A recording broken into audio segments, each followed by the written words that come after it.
Ngabang TV mainkan. Assalamualaikum warahmatullahi wabarakatuh. Salam sejahtera buat teman-teman semua. Oke, Apalagi ini. selain salam sejahtera, apalagi ya? Salam Indonesia. Salam Ada Indonesia lah. Salam Indonesia tuh. Universal buat semua. Amin. Kalau ada Om Swastiastu, nama budaya, apalagi tuh? Ingat nggak lu? Lu kalau dengar pidato-pidatonya, ini itu nggak lu? Pidato-pidatonya apa?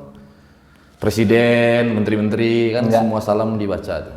Kalau gua nggak merhatiin opening pidato, Terus gua lu merhatiin judul apa? berita, Dan yang isinya juga nggak gua baca. Terus gua komen Tapi biasanya lu kayak gitu. sadar nggak Den tuh Den? Berapa? Berita-berita sekarang. Kenapa? Suka apa tuh?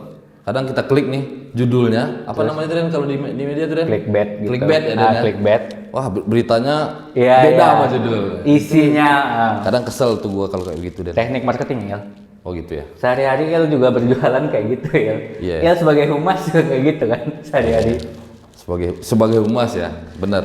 Kembali lagi nih ke acara kita. Jangan lupa kan kita punya penonton lah di sini. Emang lu udah punya nama nih acara ini Den? Belum. Kembali lagi nih di acara yang belum ada judul ini. Tapi yang penting acara ini masih tetap membahas putaran Tanah Abang. Pasti. Yang di sini kita konsepnya bahas berita-berita update ya, yang terjadi di Tanah Abang atau ada dampaknya terhadap Tanah Abang secara langsung atau tidak langsung. Ya. Bukan begitu Ilham? Benar tuh nih. Karena kita kan Ini di perdana. konten Abang TV. Nih. Ngomong-ngomong nih. Tunggu. Oke. Tunggu. Sebentar ya teman-teman. Rambut rada bersih sekarang nih Den. Iya. Serius gua, kok rada sisirnya agak beda dari Beda. episode sebelumnya Den. Episode sebelumnya ya. Ini ada sesuatu. Ya, terus tampil Ada sunnah. ya kayak tampil sunnah. Tampil sunnah. Ada apa Den? Ada problem apa Den? Episode yang kemarin kena komplain sama orang rumah kalau bahasa Padangnya. Komplain maksudnya? Sama istri Ah. bilang muka nggak dicuci, rambut nggak disisir, mau syuting aja. Pas gua nonton emang iya dia. Tapi gua kebayang tuh. Sebenarnya tahu nggak lu keresahan istri lu di mana? Kenapa? Menurut gua, Sebagai menurut gua humas segala bidang. sebagai penjuru, Ya, sebagai. maksud gua tuh menurut gua Den, Ya. gua rasa kan lu tampil nggak aneh menurut gua sisiran lu sekarang. Enggak, ini yang paling rapi menurut Tapi gua ya. ya, Menurut gua ya. tapi kan lu berusaha untuk menyenangkan istri dong berarti. Iya, Ya dong. iya. Ya dong. Jadi otomatis konten Abang buat nyenengin Ya kan istri gua karena aja. lu bukan malu Den. Dia merasa nggak ngurus lu, ngerti nggak lu? Karena sekarang juga lagi long Ya, lu kan distance. lu long distance. Iya, itu. Makin sedih hatinya tuh laki gua jauh dari gua urakan. Tapi sekarang ya istrinya ini mantap ya. Tapi gua Tampil itu- sunnah rapi. Amin. Semoga dibimbing menuju jalannya. Ini karena kebetulan kita ada di gudang wardrobe ini ya. Maka kita bisa pinjam. kasih tahu deh nih. Gue juga mau shout out, mau thank you buat Hajaru Yes, yang Hajaru. sudah menyuplai wardrobe kita hari ini. Thank you Hajaru. Ada pinnya ya? Gini ya deh. Gimana Iya, kayak iya, kayak itu ya, gitu. Thank you Hajaru sudah menyuplai kita. Sebelum kita masuk pembahasan, mungkin kita Denny mau nanya dulu lah. Update kehidupan Ilham hari ini ada apa aja pekerjaan? update. Hari ini, Karena kan kita dari dunia yang berbeda kan. hari ini, bulan ini, minggu ini atau gimana? Yang ada Gua bisa jelaskan tuh semua tuh. berita yang menonjol lah. Saya kegiatan yang menonjol lah. Hari ini. Ya hari ini. Kayaknya penting sekali kayaknya Ilham hari ini. Nah, karena ya kalau orang Minang bilang tuh main enggak nggak ada kerjaan. Mano-mano. Manu Manu. mikirin sesuatu tapi yang dipikirkan tuh nggak ada kayaknya. Kosong. Nggak ada ngapa-ngapain Den, main enggak aja gua Den. serius. Main-main. Iya. Main baca-baca berita. Manuang itu apa namanya itu? Merenung-renung. Mano. Ya. Ya itu Dan hari ini nggak ngapa-ngapain sih Den. Iya. Cuman ya ada beberapa kegiatan yang gua jalanin aja. Karena kan tadi kan gue juga cukup lama ya nungguin lo buat syuting ini kan. Ya. Yang gue tahu lo masih syuting bersama kolega-kolega. Coba ceritain tuh ada syuting, meeting maksudnya bersama kolega-kolega. Itu ada meeting apa itu? Coba cerita sedikit. Bocoran lah, bocoran. Meeting gibah tuh bro. ada produk yang mau diiniin lah. Jadi bisa dibilang itu mengatur strategi lah ya. Ya begitu. Strategi bisnis. Iya. Iya kan? Iya dong. Ngomong-ngomong soal mengatur strategi nih ya, Ya, bukan cuma Ilham aja yang bisa ngatur strategi Il. Karena nih pemerintah kita juga sudah mengatur strategi untuk menangani COVID ini ya. Mau Apa tahu? tuh? Dengan PPKM level 4. Nah, kita Oh, syuting ya. ini di tanggal 20 sebentar. Oh, Kita maksud lu syuting strateginya itu ya lagi Iya, disiapkan pemerintah lagi ya. siapkan Ya, pemerintah. benar. Strategi lanjutan dari PPKM darurat adalah PPKM level 4. Benar. Nah, kita ini kan sekarang syuting di tanggal 28. Ini udah berjalan dari hari Senin kemarin tanggal 26 Il. Dan pastinya maksudnya itu tuh Pas tinja. Lu tahu nggak tinja apaan? tahu. Tinja ini kan. Ini maksudnya kan. Itu tinju. Oh, ada tinju. Salah ya. Tinja tuh yang buat spidol tuh, tahu lu kan? Tinta. Udah lah ya. Ntar kalau kita sambung ini udah habis-habis Ya, kita ya. pikirin ini terus. Ya apa maksud? Gimana deh? Nah, pastinya peraturan kebijakan tersebut tuh kan akan berefek kepada pasar tercinta kita, pasar Tanah Abang, Pasti. pasar terbesar di Asia Tenggara. Nah, tapi berita bagiannya adalah semenjak PPKM level 4 itu, pasar Tanah Abang kembali dibuka sejak Senin kemarin setelah ditutup selama 3 minggu oleh karena PPKM darurat. Pasar Tanah Abang kembali dibuka dengan pemberlakuan pembatasan kegiatan masyarakat dengan ini karena gue baca berita ya, maaf ya karena gue baca aja, dengan berapa ketentuan. Misalnya pasar tersebut hanya beroperasi hingga pukul 15 dengan kapasitas maksimal 50%. Nah, dan juga para pelaku yang dagang di situ atau yang beraktivitas di situ wajib menyertakan bukti sertifikat vaksin. Nah, ini karena Denny sebagai orang yang paling Tanah Abang, sangat mengerti seluk-beluk. Gua yang nggak paling Tanah Abang, tuh kan Ilham yang tidak ngerti sama sekali. Jadi ibarat di sini lah ya, level pengetahuan Tanah Abang. Makanya gua tanya ke lu kan. Harusnya gue yang tanya ke lu. Oh, salah. Nggak kan karena gua orang luar yang lagi belajar Tanah Abang. Oke, Den. Makanya gua nanya, bagaimana menurut Ilham sebagai orang Tanah Abang dengan peraturan ini nih? Yang ada dua ya.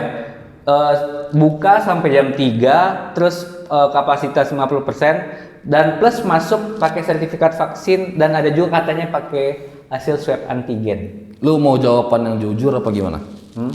Jawaban gue yang jujur gak? Yang pertama, yang gue rasain ya? Kan, yang gue nilai, yang gue rasain. Karena ini kan konten Abang TV yang kita kan masih 300-an subscriber Ya. Jawaban yang menjilat dulu lah. Supaya kita tidak. Ya oke, baik Denny. Iya. Enggak bagus. Nah, Bagus. itu tuh maksudnya dengan 50% jarak terjaga. Benar. Bagus. Mulai ada, jadi orang mulai vaksin. Iya. Karena syaratnya vaksin. Iya. Ya kan. Terus ya setidaknya meminimalisir perkembangan virus atau corona. Apa tuh ini bahasa? Iya. Dengan strategi-strategi itu bagus. Cuman kalau mau dari sudut pandang pedagang, sulit lah deh. Sulitnya kenapa? Aduh, ribet jadinya Den. Ini udah kayak orang pasar kali ya, lanjut cerita ya. Nggak serius gua. Maksudnya itu kan bahasa menjilat. Bagus. Iya, bagus. Gua sepakat. Bagat. Di satu sisi. Dalam perang menghadapi corona ini emang harus itu yang dilakukan ya. Tapi gitu bukan gua berarti main aman ya, maksudnya tuh gue juga ngerasakan itu ketidaknyamanan jadinya. Walaupun sebenarnya semua orang menjadi tidak nyaman. Tapi kan kalau mau Denny bertanya, lu Denny bertanya ke gua nih mau jujur nih, ya enggak. Bagi gua ya dari sisi sudut pandang gua aja ya kayaknya susah tuh. Omsetnya jadi menurun tuh udah pasti. Pengunjung jadi menurun tuh udah pasti. Yang ini aja dibatasin 50%. Iya. Ya kan? Terus harus ada vaksin lagi. Baik pengunjung atau tenan, pengelola dan segala macam. Terus ada pembatasan. Ya agak sulit aja gua rasa, maksudnya tuh efeknya tuh ya masih. Dan mungkin orang juga masih waspada buat keluar di saat pandemi. Ya ini dari sudut pandang gua sebagai pedagang di Tanah Abang gitu kan. Maksudnya ribet kah Den itu kayaknya gitu kan.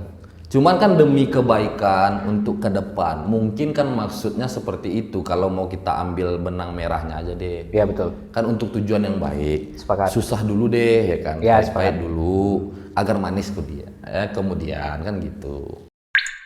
Bisa bayangin nggak ya kalau setiap, nih gue nggak tahu nih pasti atau enggak ya, tapi setiap yang masuk tuh katanya juga disuruh menyertakan hasil swab antigen. Ya, iya. Swab antigen tuh ya paling murah kita ambil 90.000 lah. Bayangin tiap hari para pedagang itu harus menyisihkan uang 90.000 minimal buat masuk toko. Dan gue nggak tahu ya apa tuh berlaku buat bolak-balik.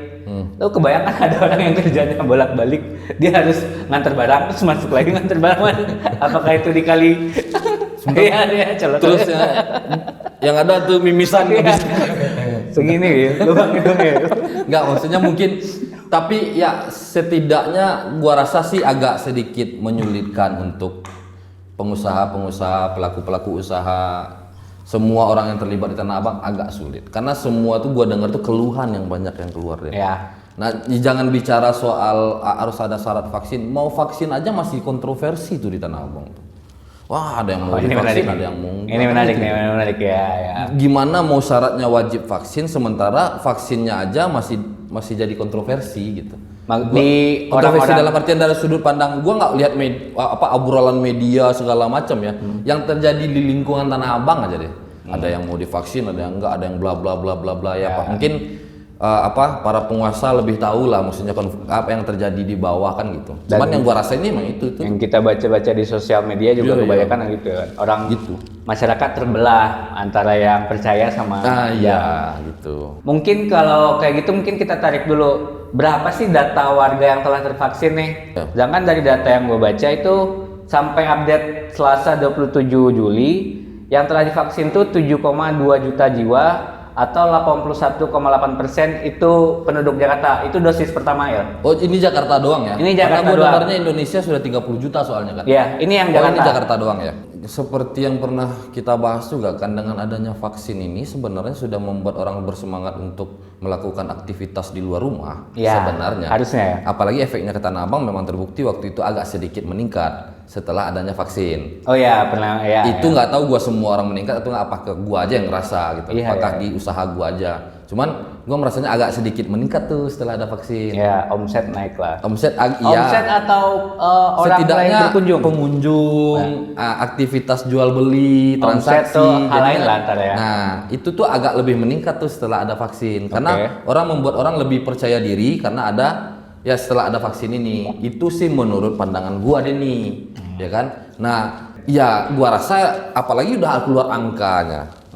Ya kan? Mungkin kalau udah 81% lagi warga populasi Jakarta yang udah divaksin kan gitu kan. Dulu aja baru isu vaksin aja dan beberapa orang cuma divaksin, semangatnya udah mulai ada, apalagi dengan 81%. Menurut gua sih ya harusnya lebih tingkat orang untuk datang ke Tanah Abang sih lebih ini. Ini kita bukan menghimbau ya, tapi prediksi ya kali ya. Menurut pandangan pandangan. sudut pandang gua sih. Karena kita bukan menyuruh orang, ayo ke pasar, bukan kayak gitu kan. Bukan mau ngajak berkerumun. Ayo ke enggak, pasar, bukan kayak gitu kan. Tapi semangatnya, maksudnya kan kita bicaranya itu harusnya kan ketakutan orang terhadap itu kan setidaknya sedikit lebih berkurang kan. Gitu. Ya betul. Itu sih maksud gua. Tapi gua sih gini Den, kalau bicara lu pro vaksin apa kontra vaksin sih? Kalau mau sensitif, nanya gua. Iya. Enggak, maksudnya kalau orang mau nanya kita nih, lu kalau gua pribadi pun gue sih pro kayaknya deh. Iya betul. Sama. Tapi gua nggak tahu lu ya, lu gimana? Iya sama. Pro juga. Bukan karena mau menjilat. Bukan. Kayaknya Bukan. kalau mau ekonomi ini menurut gua lagi nih, bukan menurut analisa gua baca apa enggak. Logika bodohnya aja. Ya. Kalau ini gobotnya. lo gobotnya kan. Gobot kayak teman gitu. Gabot gitu. Itu gabot ya. Jadi kalau ini semua kondisinya menang benar terbukti selesai dengan solusi vaksin, ya mungkin pasti kita bisa pindah fokus kan. Nextnya ekonomi. Setidaknya ekonomi mikro ini kan bisa sedikit mulai bergerak. Sih gua rasa segitu. Karena yang udah selama ini kita rasakan dengan adanya pandemi ini, efeknya bikin ekonomi anjlok ya. Iya bener, pastilah. Iya. Dan ternyata juga bukan cuman ekonomi yang anjlok. Iya. Selain itu juga harga-harga kios di Tanah Abang juga udah anjlok. Ya. Jelas. Sudah meluncur jauh ke bawah. Ya itu ngefek juga tuh bener tuh Dan. Karena dari berita yang gue baca ya, itu harga sewa kios satu blok B Tanah Abang itu yang biasa 2 kali. Ini gue suka miris nih kalau baca harga kios. 2 kali 2, ya dengan panjang dan luasnya 2 kali 2 ya. Rata-rata segitu. Iya rata-rata segitu. Harganya itu 250 juta. Mau konfirmasi dulu itu apakah betul? Ya, kalau di Tanah Abang kan mungkin banyak. Kalau gua dengar cara nyebut itu di Tanah Abang yang kios-kios 2 kali 2 itu ada hook ada badan. Nah, kan, kayak gitu. Yang hook tuh 2 pintunya. 2 kali 2 tuh 2 itu ya. Berapa lebih besar dari kuburan? Gua nanya. Kalau kuburan 2 kali 1. 2 kali 1. Ya, tambah semeter lagi. Tambah meter lagi udah. Gede dari kuburan dikit. Dan itu 250 juta. 250 juta ada tergantung posisi ya Den. Cuman kan ya kalau berita yang kita baca tuh yang lu sampein tadi itu ya benar kejadiannya kayak itu. Bahkan sekarang kan rata-rata pemilik yang memiliki toko itu kan udah pribadi Den. Oh ya. Rata-rata kan. Bukan dari udah nggak banyak lah pengelola. Ya kan atau PD Pasar Jaya udah nggak banyak. Maksudnya udah banyak yang dipegang oleh pribadi. Nah, itu tuh dengan kasus ini memang anjlok, yang dulunya 250 juta atau misalnya 80 juta bisa jadi 30. Ya kan? Dan dari yang gue baca sih kebanyakan turun hingga setengahnya. Iya, itu benar. Bahkan mau dicicil kayak gitu. Cuman kendalanya apa ya Den? Gue nggak tahu ya Tanah Abang, pengusaha Tanah Abang punya asosiasinya atau enggak. Cuman kan banyak juga kan yang ngeluh orang yang bayar sewa tokonya udah 2 tahun tiba-tiba pandemi, atau nyambung 2 tahun tiba-tiba pandemi, atau tiba-tiba ada pembatasan.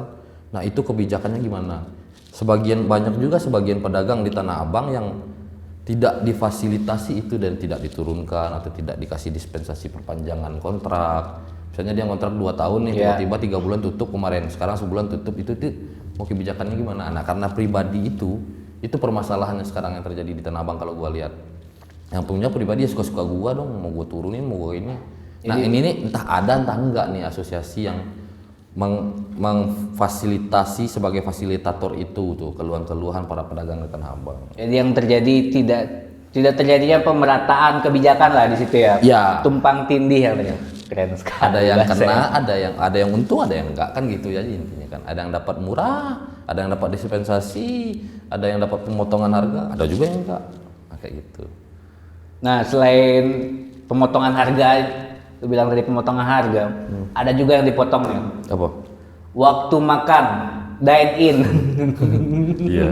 Jadi 20 menit. Iya. Lu kebayang nggak tuh? Iya. Nggak, maksudnya lu bayangin apa sih dengan berita? Maksudnya apa sih dia? Ini gue kebayang ya.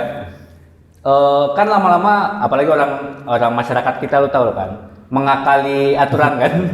Terjadi mafia waktu di warteg atau rumah makan Padang kan. Jadi dia pengen menyamakan waktu lah supaya tidak ada korupsi waktu. Sudut situ. Ya sama aja makan.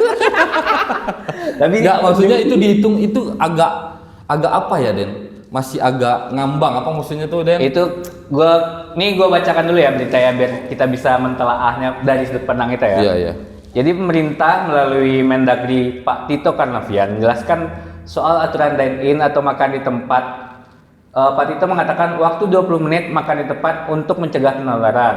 Jadi di waktu makan itu diharapkan tanpa banyak bicara, 20 menit cukup. Setelah itu berikan giliran kepada anggota masyarakat yang lain. Shifting, makan pun shifting kan. 20 menit cabut. Ini berita yang multitafsir. Iya dong. Apakah 20 menit itu terhitung dari mulai coba lu pikir deh dari mulai apa? Dari mulai pesan makan atau dari mulai makan? Iya benar kan? Kalau kita makan seperti di warteg atau masakan Padang yang udah ready, itu oke lah. Kita bisa terhitung dari itu. Mbak pesan ini langsung makan. Kita simulasinya ke ini aja deh. Warteg ya. Masuk nih. Mau milih itu kan galau. Iya galau. Bingung. Tahu kan cuek, mie, dadar. Nggak jadi. Ada yang kayak gitu kan? Iya, ganti. Kemarin udah makan. Itu makan habis makan waktu berapa coba lu? Jadi lu dari jalan nih menuju warteg, itu lu udah mulai bikin list Il. Iya. Yang nggak bahkan lu bohongin list itu list pasti. Jadi lu udah bawa, Lu udah bawa list pesanan di otak lu. Iya betul. Cepat. Buru. Time is money. Enggak, kayaknya mungkin maksudnya kan enggak gitu ya. Itu kan maksudnya karena enggak gitu teman-teman. itu kalau kata lu tadi apa? Logo bot. Kalau setahu gue ya yang paling Tanah Abang, orang yang paling mengerti soal Tanah Abang. Di Tanah Abang itu tempat kayak warung kopi, ada kedai makan. Itu tuh jadi ajang pertemuan lah. Baik itu pengunjung atau pedagang-pedagang Tanah Abang, tukar-tukar cerita, bagi-bagi info. Ana laku gini dah. Itu kan mungkin berarti hal seperti ini kan jadi nggak terjadi kan? Itu. Pasti. Ya gue terasa juga, Bren. Kan orang tua gue juga pedagang makanan ibu kan, ya, di Tanah ibu. Abang. Orang tua gue, ibu ayah gue kan pedagang makanan gitu. Ya mungkin kalau dengan pembatasan itu gue nggak akan terjadi cerita yang hangat atau transaksi yang panjang atau obrolan yang menarik di meja itu, karena ada pembatasan itu kan. Nah, ya gue pikirin tuh ibu gue gimana ya dagangnya. Apa perlu bikin piring stopwatch juga, mangkok stopwatch maksudnya tuh ya mungkin apa karena itu mungkin jadi ada hal yang hilang lah Den. Menurut gua ya, tapi kalau kita tarik positifnya yang dilakukan pemerintah ini mungkin tujuannya bagus buat menghindari kerumunan seperti itu. Tapi kan kita kehilangan udah 1,5 tahun ini kita kehilangan kan rasa-rasa kebersamaan. Dari beberapa berita-berita yang telah kita sampaikan tadi ini, menurut Il gimana? Ada konklusi nggak? Ada apa yang Il rasakan lah dari sudut pandang Il nih? Sisi positifnya gua rasa ini adalah sebuah kemenangan gitu loh. Kenapa kemenangan? Kemenangan yang dirasakan masih buruk tapi udah menang nih. Iya lo pikirkan aja maksudnya tuh dulu tuh lebih buruk daripada ini, terus kita masih bergolak, terus berperang, ya kan? Kita lanjut nih ke perang berikutnya, kebuka lagi nih harapan baru nih. Mungkin kemenangan ini terjadi dibukanya kembali Tanah Abang ya dari sudut pandang kita ya. Gitulah. Dibukanya itulah ini. Tapi dengan kasus corona yang belum selesai, dengan dari sudut pandang Tanah Abang pembeli pun masih menurun, ini bisa dibilang sebuah kemenangan yang buruk. Sekali lagi dong. Sekali ya. lagi. Ya. Tape recorder, take one. Kita mungkin sekarang dalam posisi sebuah kemenangan yang buruk. Tapi kemenangan yang buruk masih tetap sebuah kemenangan.